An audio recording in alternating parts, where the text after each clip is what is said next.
Welcome to the DraftKings Live mini-series. In this four-part series, we're meeting with teammates from each of our verticals to learn more about our core products. Today, we're talking about our daily fantasy sports, or DFS product. Welcome to the podcast, Zach and Kelly. We're so excited to have you both on. Let's start by having you both introduce yourself and what you do at DraftKings. Sure.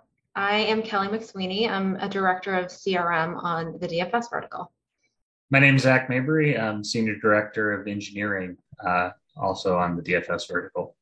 Awesome. So can you tell us about the daily fantasy sports product? Maybe share a bit more about how the product works and what goes in behind the scenes.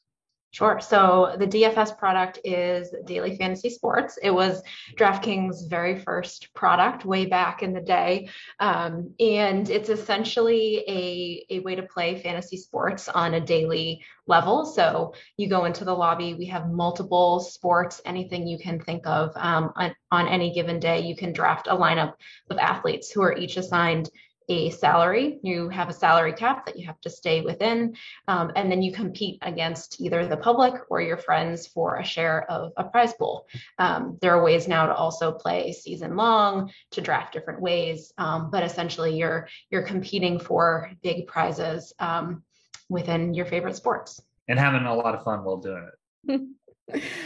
Yeah, I remember when I first joined DraftKings, I did my first fantasy pool. It's definitely a lot of fun. There's a lot of research that can go into it sometimes too, if you're not a huge sports fan like myself. But there's lots of people that help make this product work. Can you talk a little bit more about the teams that help support this vertical? I think it's amazing when you really think, what a user sees, what needs to go into making that happen. It goes far beyond just, our product or business teams, thinking up the new games or, what's going to be fun for users, or even the engineering team, figuring out how to make the product work. There are just so many aspects here. We're trying to solve simultaneously how to get the right user to the right contest at the right time. There are data science components, there are legal compliance components. Every state is regulated differently. It gets really complicated really quickly. So, what a user sees is, just a fun fantasy contest to play with their friends. But, what actually goes on behind the scenes is incredible cross-functional work across, countless technical, non-technical, and other teams to, make that happen. If a user has a bad experience, we have an entire customer experience department that's working to, remediate those issues. If we fall out of compliance, we have an entire team there working to influence the laws to figure out how to meet them. And then on the engineering side, how to actually make the product do that. So it's, one little, contest with, live streaming sports data, quickly balloons into, a massive global team, working together to make that happen. So tell us a little bit more about what goes into the back end of creating and supporting the daily fantasy sports vertical. Wow, where to begin, right? I think the interesting thing for daily fantasy sports is, going back to what the user sees. They see a contest with a lot of, maybe a big prize pool, opportunity to win a life-changing amount of money. That's really interesting. Just to get that going, all the, compliance and regulatory items, all of the kind of, streaming data to, get that information to the public is really massive. So just that one facet of the product already, you're talking about multiple engineering teams, working to deliver on the product goals and make that product work. And we haven't even gotten to the live game with streaming sports data, stats inconsistencies, what happens when a touchdown gets called back or something like that. The problems get really complicated really quickly. And, that's what makes the product exciting for users. Yeah, I think it's incredible too. You think about everything that is the actual, framework of the product. You have you have a large lobby, all of these game types, different types of contests, basically any way you could ever want to play. That's the ongoing kind of evergreen piece of the product. But then on a daily basis, what my team does is send emails and push notifications in real time as a contest is about to lock, and we want to remind you to get your lineup in. And as games are moving times, we need to make sure that that's all reflected in the product. There's a lot of that ongoing keeping the train running focus, but then there are all these teams that are making sure, like Zach said, in real time, that you're actually feeling like you're part of the game and living and breathing it. And there are lots of teams making both of those happen simultaneously. There's a challenging part too to supporting the flexibility that that the business wants to operate, not just the speed, but the varied content as Kelly described. There's it's one thing to say you want to make your platform configurable and programmable and flexible, right? But it's very different to actually deliver on that. A lot of places say we're going to do that, but to actually go in and Daily Fantasy Sports, we've invested in what we call our game variance platform. It's been a huge competitive advantage for us. When COVID hit, we were able to roll out new game types basically the same day, whole new formats. We launched our Madden Sim game, and there the goal wasn't to make a lot of money for the business. The goal was just to engage customers and give people something fun to experience at sort of a kind of not so great time in the world, right? But we were able to do that, unlike some of our competitors, or in a way more rapidly, more flexible than some of our competitors, because we've made these investments to figure out, we want to get the right marketing message to the right user at the right time. Okay, well that's a great goal, but you have to actually go in there and build out the configurability to be able to do that. Define what that means, and okay, is there data science involved? How are we going to get the right data to that team so that they can understand this is the type of contest that Zach really wants to play? Or, I know we can get Kelly to play a little bit more if we can show her this football contest, because, she always plays this contest and she's not here today, right? Where is she? Right. So it's really interesting, I think, to, work in a product in a company environment like that, that's so committed to investing strategically to be able to leverage that flexibility in the future to win, to capture the market. Definitely. I'd love if we could maybe give an example for some of our listeners who haven't tried out the Daily Fantasy Sports product, as if they've never heard of it before. We could use football as an example, but how do we simplify like how this product works to someone who's never heard of it before? Yeah, I always like to start, if anyone is familiar with standard season-long fantasy, you look at the roster of players available across all teams for a season, you decide who you want on your team, and you draft from there. This is that a little bit more condensed. So every customer or every player in the game has the same roster of athletes in front of them. Those athletes are traditionally each assigned a salary, and each player is given a salary cap. So you have to work within that. You can't have all of the best players on your team. You have to work, and it's a strategy and it's a skill to figure out who you want on your team, who you think for that day is going to perform well. You create all of those lineups, you submit them into a contest. Some contests allow you to enter hundreds or up to 200 entries. Others, you can only do, say, one or two. You submit that. There's a prize pool that you're vying for the chance to win. And sometimes, depending on the size of the contest, you can win $1 million for having the winning lineup. Others are much smaller, but you're essentially building a lineup of athletes from a given day or, say, weekend or season of sports, and then competing against others. It could be your friends in a private contest, or we have lots of public contests where you're just competing in general across all of our customers. I think the interesting thing too here that appeals to a lot of players is this isn't like a team sport, where, Kelly and I are working together to accomplish some, goal, score a goal or complete a touchdown or anything like that. Here you're really working to find the best optimized lineup, right? And so everyone's on a level playing field, right? And obviously you kind of create your advantage by information you go out and get, or maybe, you're seeing late breaking news on Twitter that someone else didn't see.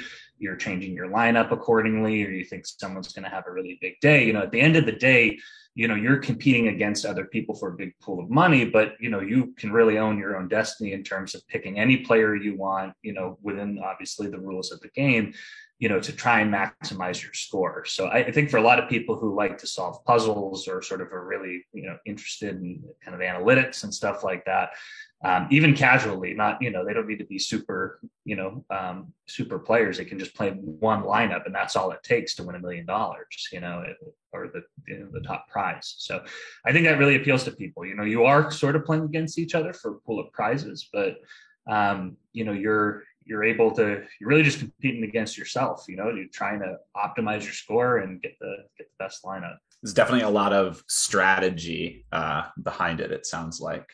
And I can only imagine what sits behind all of that on the tech side. So Zach, tell us a little bit more about the tech stack that your engineers are using to build the Daily Fantasy product. Yeah, so we develop a cloud native offering. Our customers are primarily interacting with us on native applications, although we do have a kind of high-powered user cohort that plays on our desktop website. So at the end of the day, we have to support kind of all those clients, which is pretty interesting. On the back end, we're heavily invested in AWS in terms of where we do our computing. But within that area, we kind of use almost every tool that AWS makes available. So, we're not just a place that is, standing up machines in the cloud and that's it. We're doing really complicated streaming, synchronous, asynchronous, interesting storage solutions. We're really trying to pick the best tool for the job and use that to enable the teams.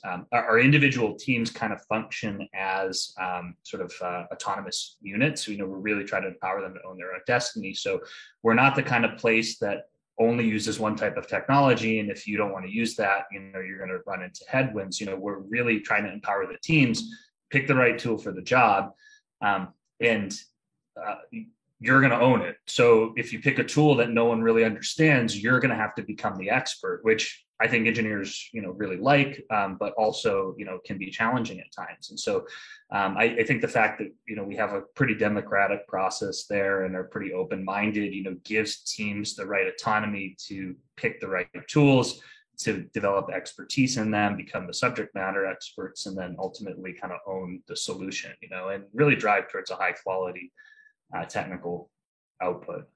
I will say too, on the strategy side, Mike, engineering, we play in our own league away from the rest of the business, because when we play with the rest of the business, they take our money. So,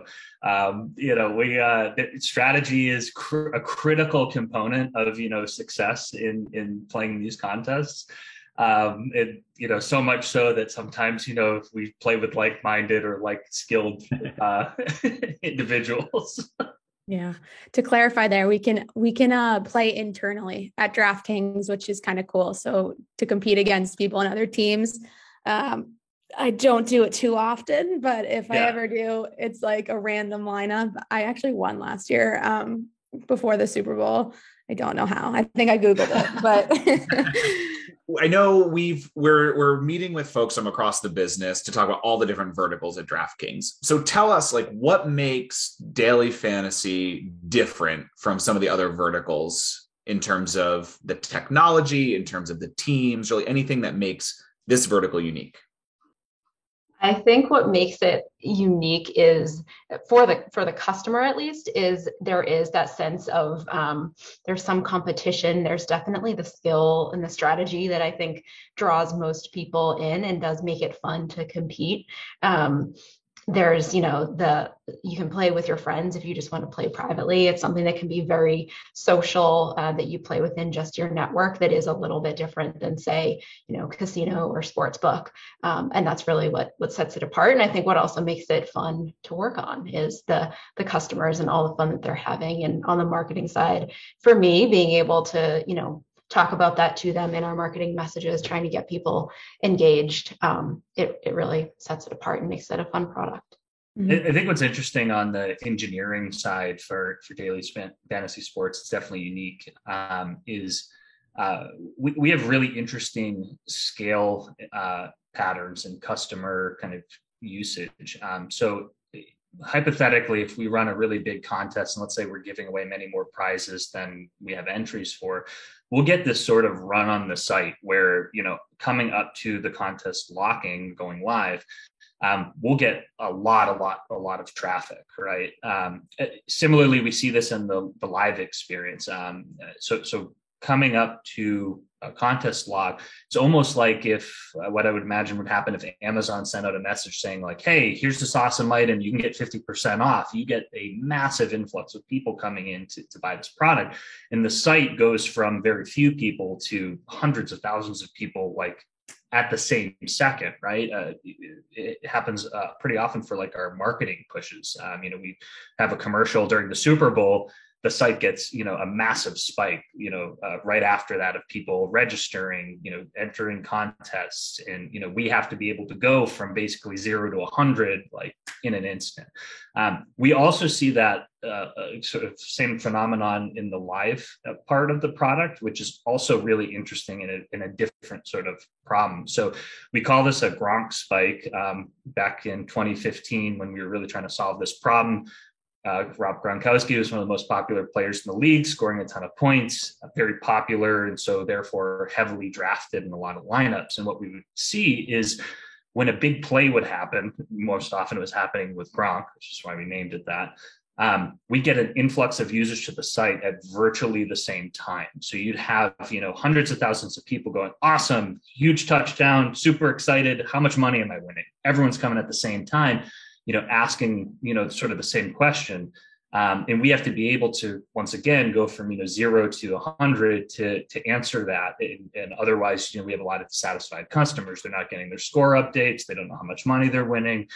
Hopefully the site doesn't go down. It's, it's a really challenging problem. And the thing that makes it super challenging is, unlike the first example where, I'm Amazon, or I send out a coupon, right? Or Kelly says, hey, I got this great fantasy contest. Let me send out an offer, right? We sort of know and can predict, okay, we're sending this to 1 million people. We expect 50% click-through rate. Let's make sure we can handle 500,000 people coming to the site. With Rob Gronkowski scoring a random touchdown at 5 minutes in the second quarter, we maybe know how many people have drafted Rob Gronkowski, right? But we don't actually know how many people are going to come to the site. And it happens, we can't predict that event, right? If we could, we'd have a whole nother line of business that would be incredibly lucrative. We could just predict real world events, right? So, our teams have actually built complicated data science routines to try to predict the likelihood of these events and allow us to attempt to either manually or dynamically scale up the site in anticipation of a future event. And so maybe that event doesn't happen, we have excess capacity, but what we ensure is that in the event that it does happen, we're ready to go from 0 to 100, on a moment's notice. So really challenging problem there, because it's almost like the stock market or something, some random news event that happens that results in some crazy action, right? It's,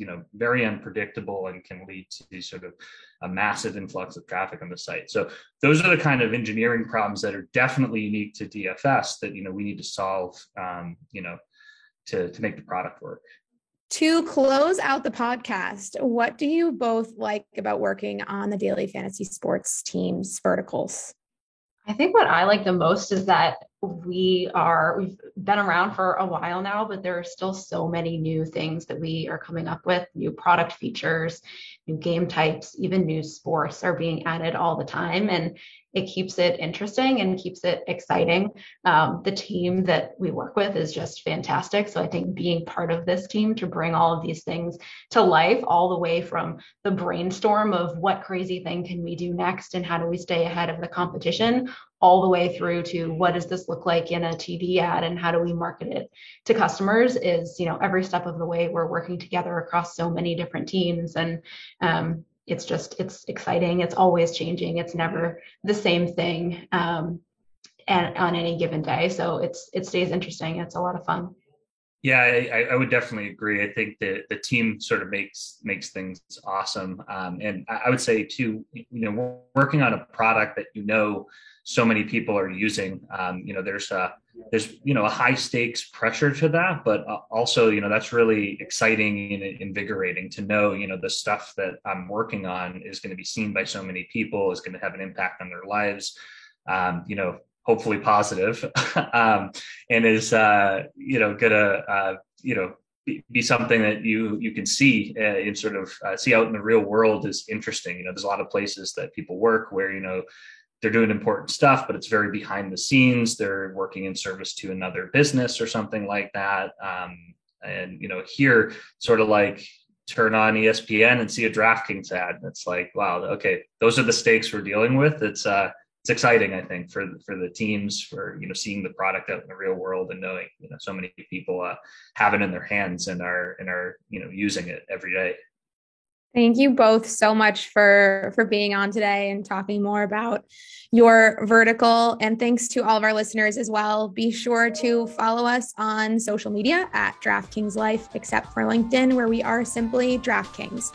This podcast is available on all major podcast platforms: Apple, Spotify, Google. We got you.